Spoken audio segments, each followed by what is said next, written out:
everybody, this is Mary. And this is Julie. And you are listening to the High Priestess Hype Club. Okay, hey guys. Hey.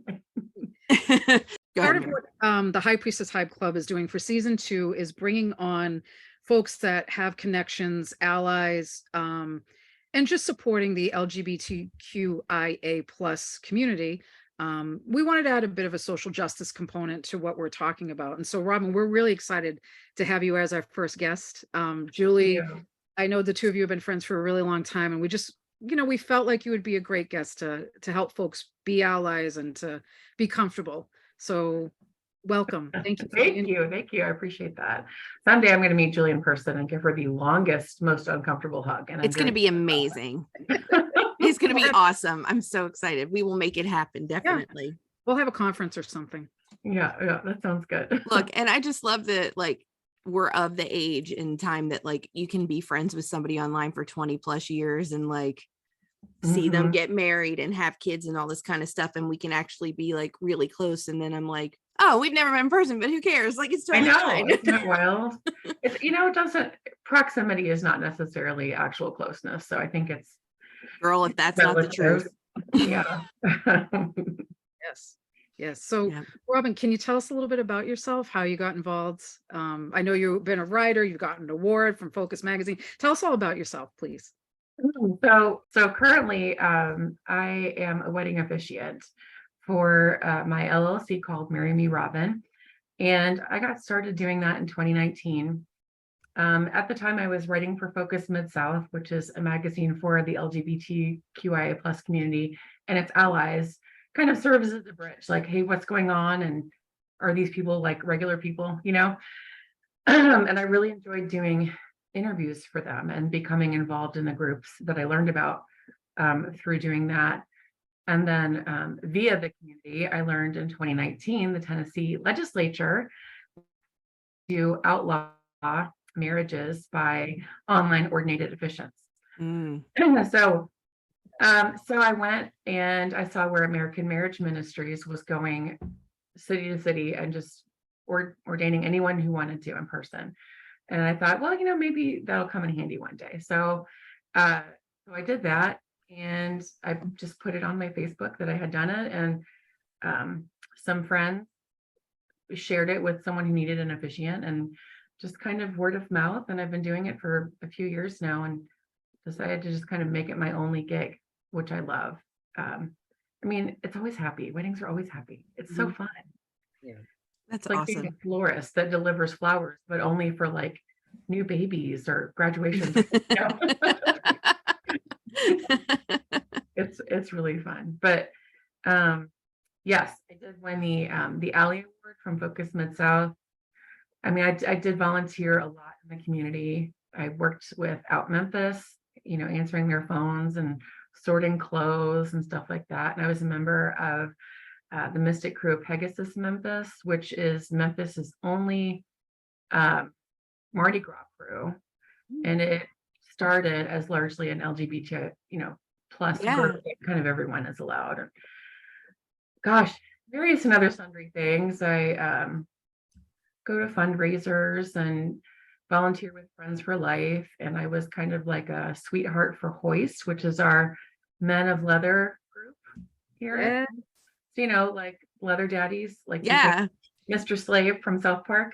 Yeah. Guys, but with minds of their own. That was always fun. Gosh, I don't know. I just kind of know everybody now. So it just seemed like a natural segue. Yeah. It's amazing. Because I know you've done a lot, but I didn't realize how much you've been doing. That's so awesome. Oh, yeah. Well, it's my poor husband. He's an ally too. We were actually introduced by a mutual transgender friend. Yeah. And he was raised by a gunkle, and he's a really good ally too. But he's like, do we have any straight friends? We have a couple. Who needs them? Awesome. Yeah. He's like, what are we doing this weekend? Drag brunch? Drag bingo? I'm like, we can skip drag bingo this Sunday. It's okay. We'll be there next week. Right. Yeah. So Robin, what would you describe as an ally? Like, what would you like for someone? How would you describe how someone can be an ally? Okay, so there are kind of levels to allyship. There's I want to do something, but I don't know if people will judge me, right? Or think I'm gay for helping people or doing something. And then there's like the posting memes and going to parties, but not voting like an ally. You can't be an ally without voting to protect the people that you're an ally for, right? Yes. So that's the really hard part. I think there are a lot of Republican voters who actually love the LGBT community or are, I hate to say, self-loathing parts of the LGBT community, but are just, they won't take that last step. But people talk about Target right now or Bud Light, their performative allyship, which is like, oh, I put a rainbow on something, you should buy it. Right. For us, you can't just do that at Pride Month. You've got to actually show up every month of the year, all the time. And if you see something that's not right, you have to write a senator or make a phone call or stand up and say something. It can't just be part-time. It's got to be all the time and not just for recognition. You've got to make friends in the community, show up for them. If they're sick, bring them soup. If they need a doctor appointment ride, you take them to the doctor.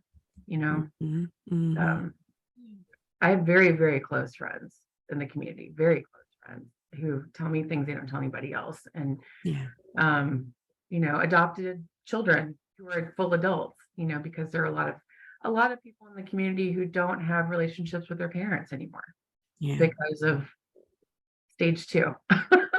So, so, I mean, it's like a full-time personality, I guess, or commitment. Yeah.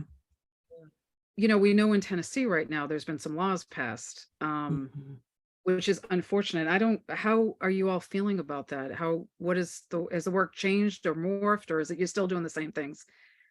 So, unfortunately, we're stuck with Governor Bill Lee till his term ends. And Marsha Blackburn will never change because she's absolutely bankrolled by the NRA to the tune of, I think, like $3 million something dollars. I mean, it's a lot of money. Yeah.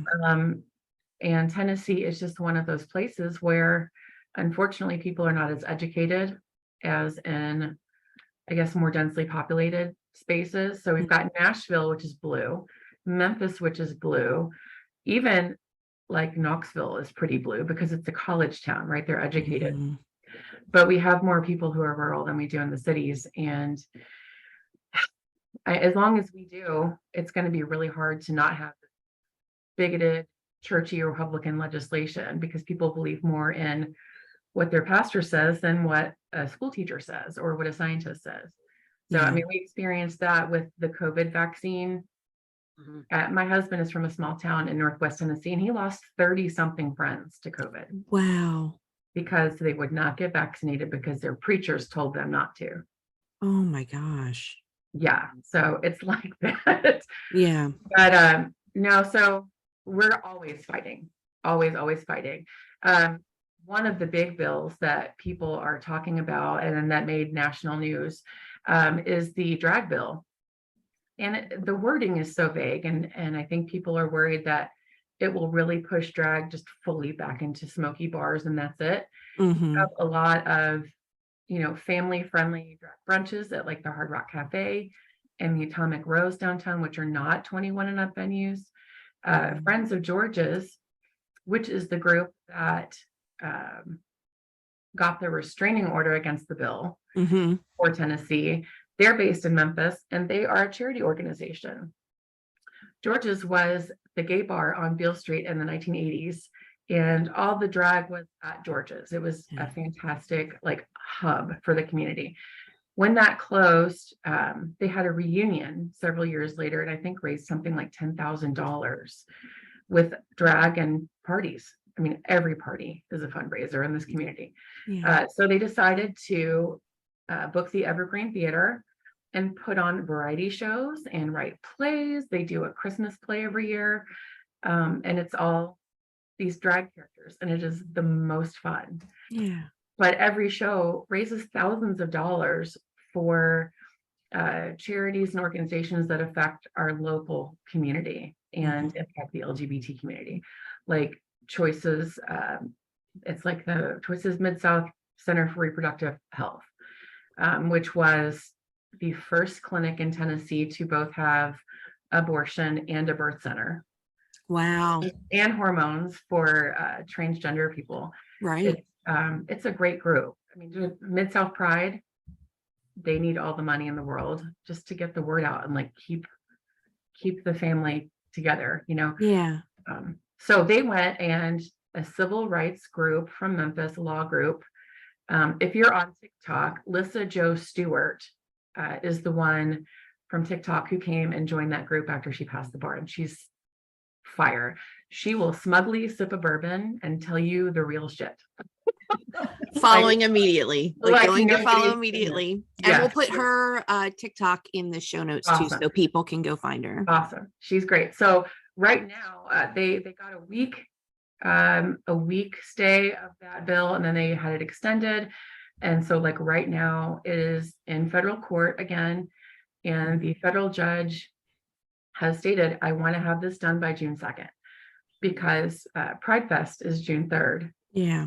And that will really affect Pride Fest. I mean, we've got more drag queens than we have ever had at Pride Fest coming to perform. I think 3 times more. So it's important that we don't, you know, have like state police or troopers or something coming in and arresting drag queens, you know. Right. Right. So I'm like, okay. Checking on my friends, like, do you have a bail fund? Do you have someone to bail you out? You know, just in case. And I know the people that have been arrested. Lily came to speak about like a library opening or something, or a community center. I can't really remember the event because it was kind of surpassed in importance by the arrest of these 2 people. But 2 of my friends, Moth, and another friend, they went to this event and they had a bullhorn and they said, Billy is a fascist, Billy is a fascist, and all this stuff. And I was like, yeah. I mean, it was like a very Marsha P. Johnson moment. It was really pretty cool. They're fine. They did their court thing. They're okay. But it's so strange going back to the 60s and 70s and seeing all of this repeated. Yeah, what are your experiences like where you guys live? Well, I'm in Boston. So we're, you know, we were the first state that passed legal, you know, marriage here, gay marriage, but we have a group of radicalization folks that are protesting a lot of drag shows and things like that. So we do have a little bit of a rise in, you know, some or an activity, you know, we have rise in activity of people who are opposing it. So it's a little scary because we're a pretty liberal state. But you know, things are starting to spread everywhere. It doesn't matter. There's someone who's upset about it everywhere, which yeah, it feels like the Trump administration era really ripped the Band-Aid off or the muzzle off of all these people. And yes, it's so sad to know that they're all out there, but also you know who they are. So I guess that's nice. You know, you're not wondering if someone is a racist or a bigot or whatever. They'll just tell you. Yeah. Proudly. Yeah. A lot of the time too. Yeah. So no, I feel similarly where it's kind of like, I'm not sure if this is a good thing or a bad thing, because in a way it's good because you know who you're talking to, and in a way it's bad because they're pushing more bills and they're not as scared to like be violent or try to shut things down. And it stresses me out a lot. In the same. And I think it's a lot of this is education. Like what is drag about? Like, what is that about? To know the person. I think it's a lot of this in anything that when people try to take something down they don't know, I think it's ignorance. Yeah. Because people are people, no matter what they do for their art form or their work, that's their people are people. I think that's why we're doing this podcast, is to educate people on really what's out there. Because I've had conversations with people recently where they've said, well, no, I mean, it's fine. Like there wasn't any problems in that community that they're being discriminated against. I'm like, are you watching the news? Like, what is wrong with you? Yeah. So I think it's a lot of education. You know, the problem is who's screaming the loudest, I think lately. Yes. It really is. And we're too busy fighting in court to be screaming. Sadly. I mean, we've got, from Tennessee, we've got Justin Jones and Justin Pearson, part of the Tennessee Three. Gloria, because she was white, was not kicked out of the legislature, but these guys are incredible. Justin Pearson is from Memphis, and he's on TikTok as well. Highly recommend following him. Brilliant. I mean, like modern day Martin Luther King Jr. brilliant. Wow. Yeah. So smart. These guys are so clever, and they have backgrounds in the law and in religion. And I'm not a religion and politics person, but unfortunately, if that's the language people are speaking, you need to be able to speak back to them in their own language. I really hate it, but that's kind of where we are now. Yeah. But it's how we get about drag. No, drag is much more exciting, I have to say. It is. It's really fun. So it's a lot of drag queens don't want kids at drag at all. They don't do drag for children. They're like, I don't want kids at Pride. I don't want kids da da da da da. And I'm like, you have to understand it's a family friendly event. Otherwise, you don't get equality. And they're like, yeah, but a lot of drag performers, and there are drag kings, there are drag queens, there are just drag performers who are kind of non-binary or gender bending. And then there are like the cis queens and cis kings. So you're a born woman and you dress like more of a woman, It's really self-expression. It's like saying the things that you can't say when you're not behind makeup. And it's just movement and fun. And my daughter and I have been to a lot of drag bingos together. She has had drag queen friends of mine pick her up from school, not in makeup, but Fendi LaFemme, who is Justin Tyler, is on TikTok as well. And he is kind of like one of my surrogate sons. And he is a beautiful child and a beautiful drag queen. Yeah. And does a lot of kind of regional stuff, even in like Oxford, Mississippi, and the smaller towns. Arkansas, which you might think would be really hostile, but they do have a dedicated group of people who enjoy and appreciate drag. So I think he's kind of a savvy business person too. But and then Ima Ozengruber won, I think, the best drag show or best drag performer or act or something in Memphis for her drag bingo. She does a lot of kind of that hokey country, like Dolly and Loretta Lynn, and like the naughty crossover songs, like the old country-ish songs, but are talking about a pussycat, how it got left in the rain and now the pussy got wet. Yeah. Yep. And I'm Ozengruber, Hugh Busby, who is a professor at University of Memphis, is a wedding officiant like I am. And so he kind of got me into that, and we talk back and forth, and we're colleagues, and we share weddings and information together. So that's really nice. Nice to support each other. It's amazing. It is. One of the things I was thinking of, Robin, was I think folks who want to be allies are also a little nervous about it because of the reactions that people are having. What do you think about that? I mean, is it I think it's worth it myself, but what would you say to folks that are like, well, I really wish I could do more, but I'm afraid, or afraid something's going to happen to me, or we all have those fears. Yeah. Right. I mean, I think, professionally, it can be a threat. I would say kind of like what I would say to a teenager who's afraid to come out to their parents because they know what the reaction will be. I would say, if you feel safe, do it. If you feel safe, show up to an event. A really great place to start is like a drag brunch or a drag bingo, because they're at everyone restaurants. It's not at a gay bar. And I know a lot of the LGBT community doesn't want people who are straight or cis or whatever at their gay bar because it's their safe space. You don't want bachelorette parties at the gay bar. They don't like it, by the way. Don't do that, people. Please don't do that. Stop. You can keep going to Nashville, but just stay out of the gay bars. Go to a brunch with friends. If you have a friend who is a better ally than you, or a friend in the community, go to a brunch with them and just see what it's about. And if it's not too scary, then you can go to another one, or you can go to a drag bingo, or you can show up to Pride. Pride is very, very straight welcoming. It's really like an educational opportunity and a celebration for everyone. So I recommend going to Pride if you've never been. And you will see the a-holes with the bullhorns and the signs, you're going to hell, hellfire. And we're like, we don't believe in that shit. Come on now. You're barking up the wrong tree, buddy. Right. Like, this is not the correct messaging for this group anyway, Yes. guys. You're convincing no one. Right. I mean, go to those things and then follow the drag queens on social media, follow them on TikTok, and then they will post other events that you can attend. And we'll find your way in through opportunities like that, volunteer opportunities, charity functions, celebrations. They have 5Ks, they've got pet runs, all kinds of stuff that you can do and enter and just get to know people in the community, so it's not so scary. But again, if you are not safe, don't do it.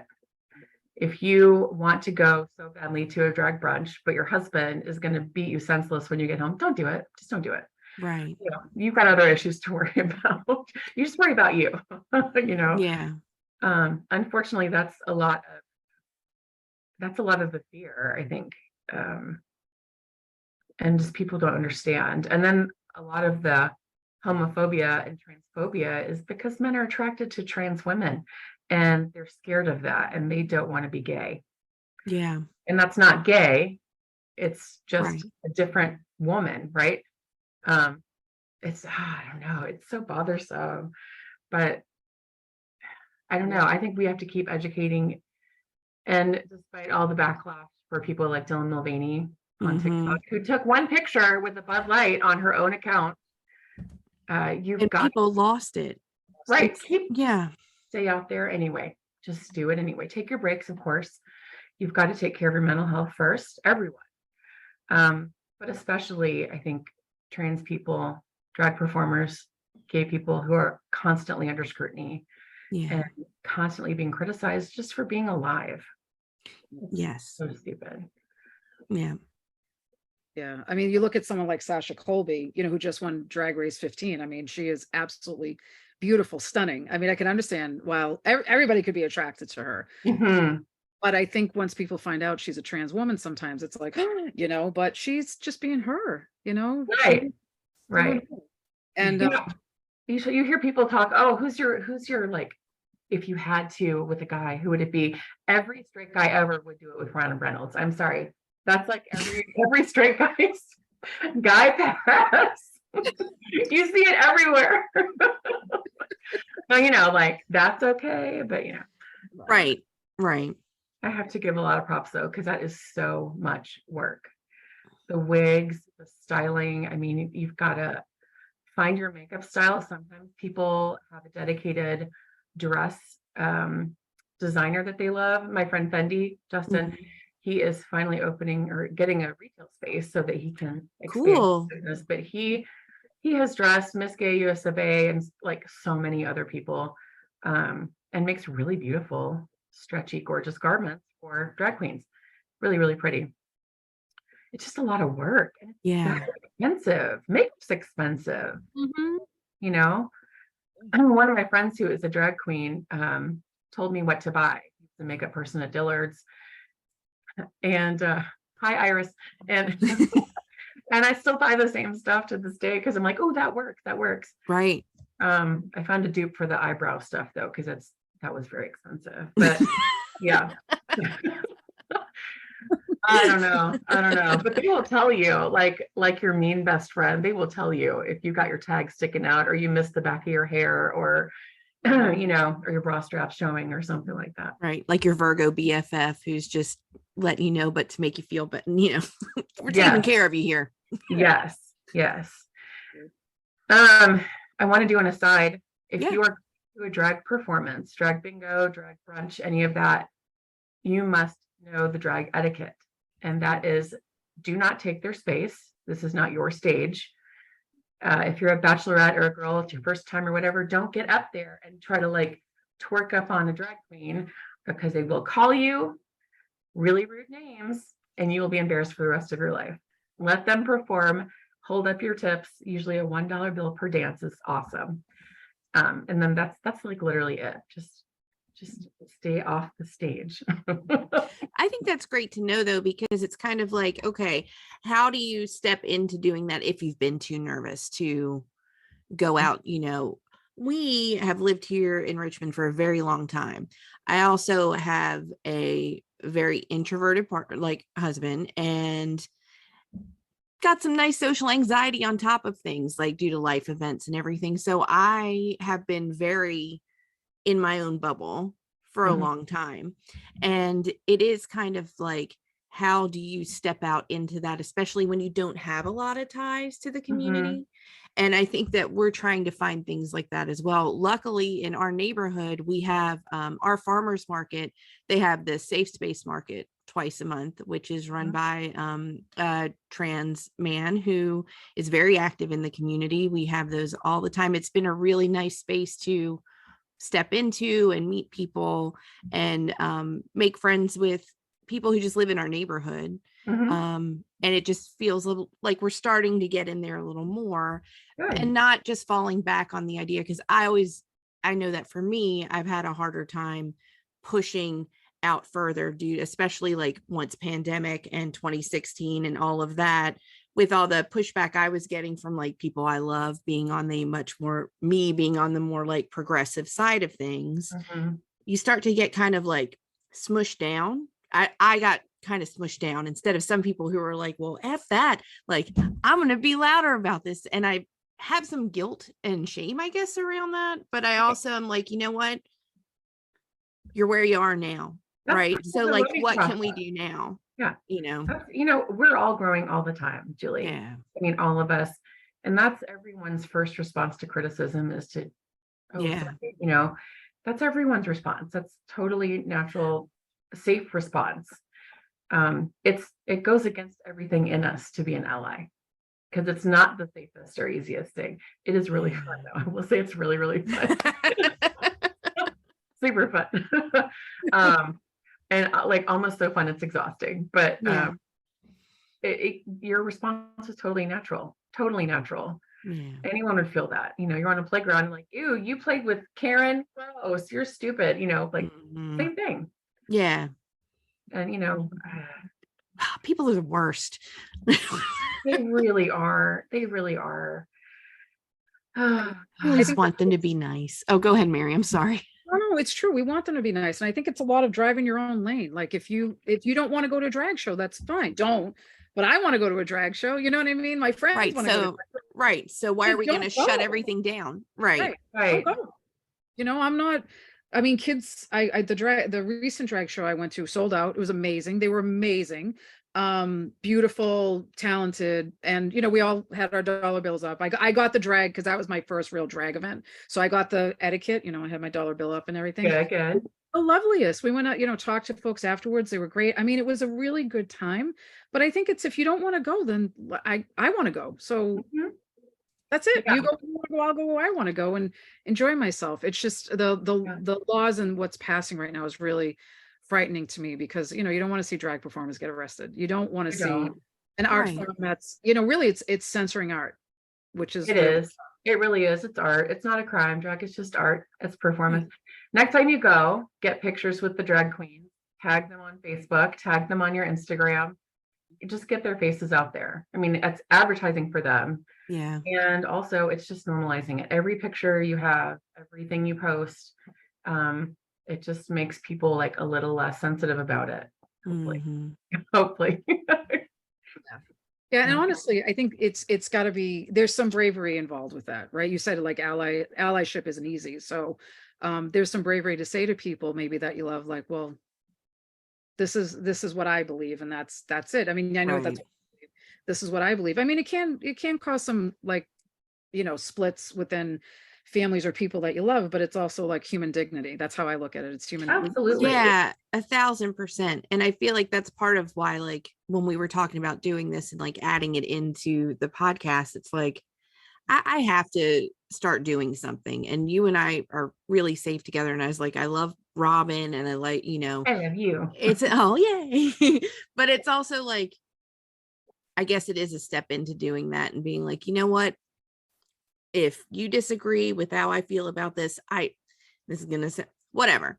If you disagree with how I feel about this, like, I'm kind of feel bad for you about that, because you're toting around a lot of like hate for something that doesn't, it's just people existing and living their lives. Like, yeah, it might be new and different. You're kind of like, wait, what? But isn't it kind of like that? Like, if you start a new hobby, or if you start, and I'm not equating drag to a hobby, but I'm saying like, we all have new experiences in our life that are less about just like being a person and being human, and you can deal with that. Like, why is this such a big deal? And I think you're right too, that sometimes it's threatening to the person themselves.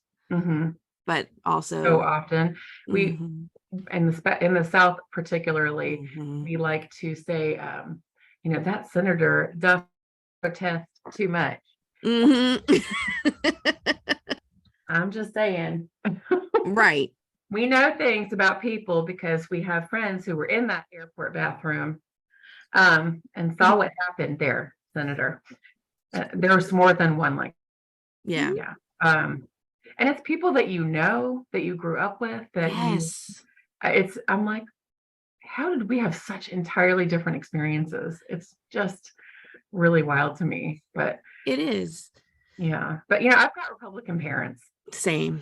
And but they're not anti-gay. They're not phobic. They're not transphobic. They just think money is more important than people.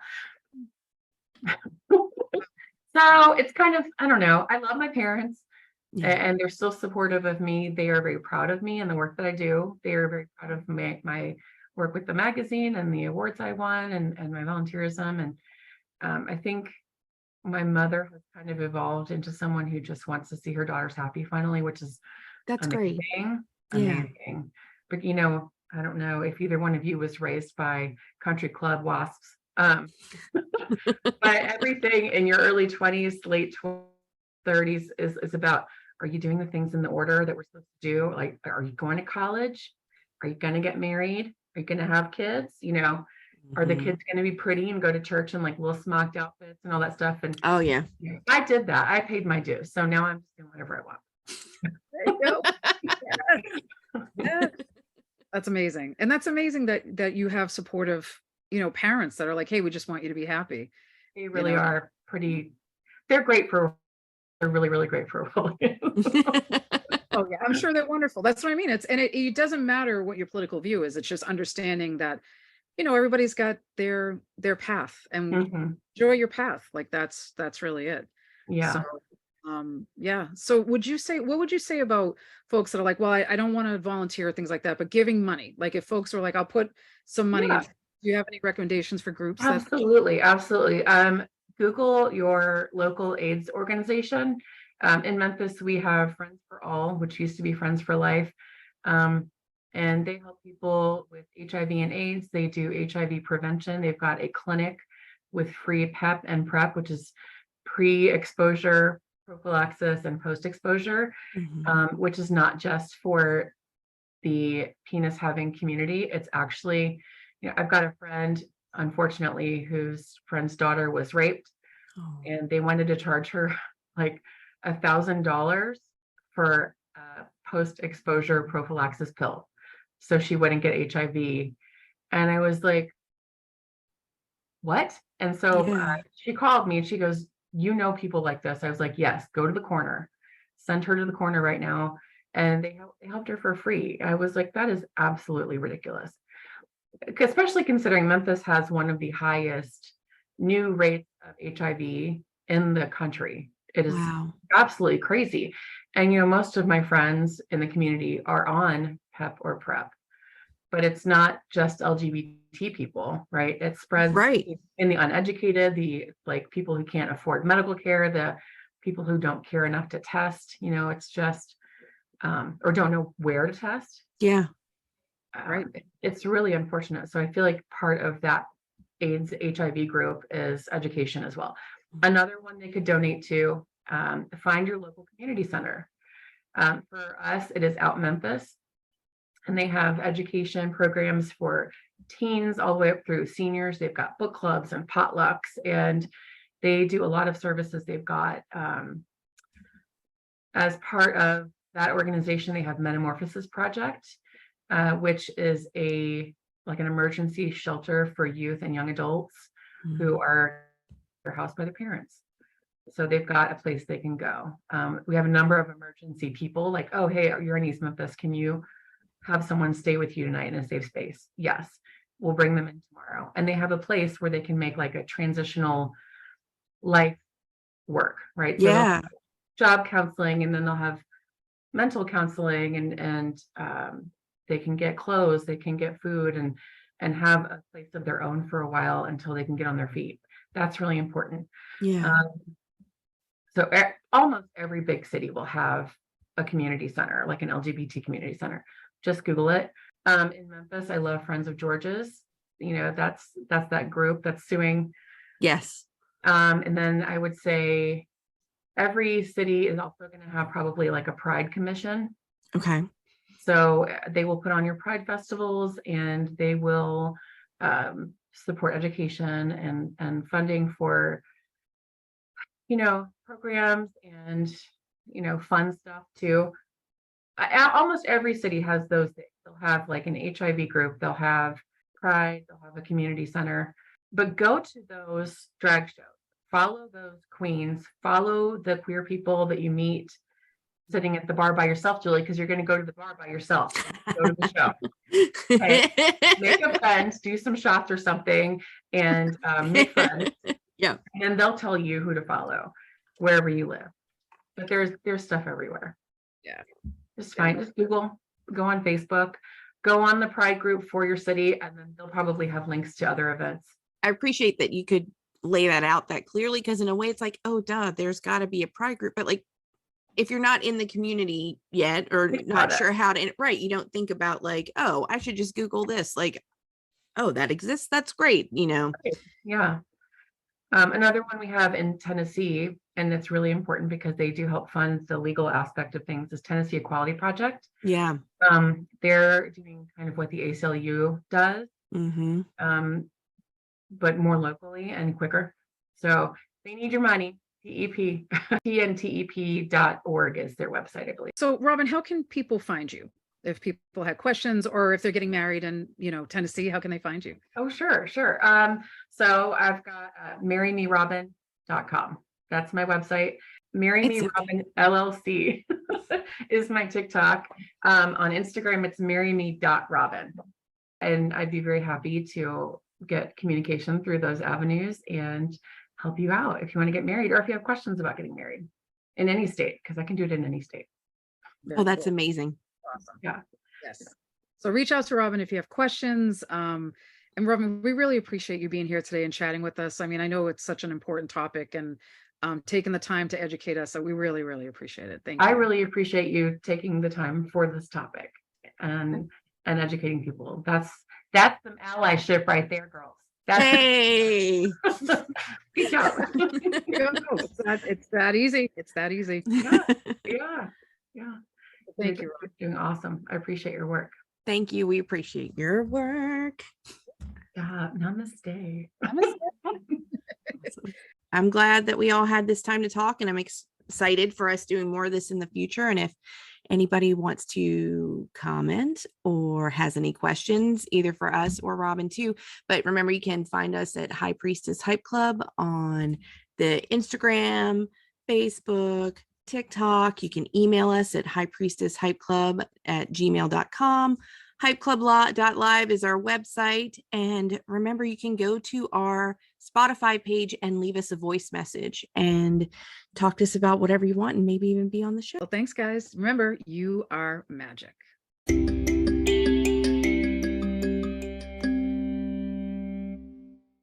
Follow us on Instagram, TikTok, and Facebook at High Priestess Hype Club. Find us on Patreon and join our waiting list, because we're going to drop some amazing things on there in the coming weeks. Please take a moment to rate, like, and subscribe to our podcast so you never miss an episode. We'll be back every Thursday to hype you up Email us at highpriestesshypeclub@gmail.com or leave us a voicemail by clicking the link in the show description. We're so excited to hear from you. See you next week.